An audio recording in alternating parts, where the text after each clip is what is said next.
We should clarify you don't own the company anymore. No. Tell just briefly what happened. And you're still out there and still associated with it. You're like the ambassador. Is that right? Is that how it works? Well, the company ended up getting sold. Right. Jerry and I struggled to keep it independent, but the company was public at the time, and the way the Security and Exchange Commission laws work is that if some other entity is offering a very high price for the stock, the board of directors is compelled to sell it.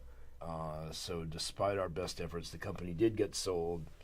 It's no longer owned by us. It's owned by Unilever, and we are technically employees of the company. You touched on it, that the current business law required you to sell out when you got an offer.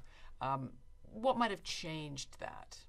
So one of the changes that's been happening is the beginning of what's known as B corporations, benefit corporations. And those are corporations that are now chartered in probably 30 states around the country and in countries all over the world as well.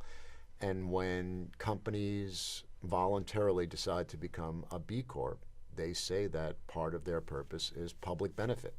They are not simply about return to their shareholders. And it is this wildly growing movement.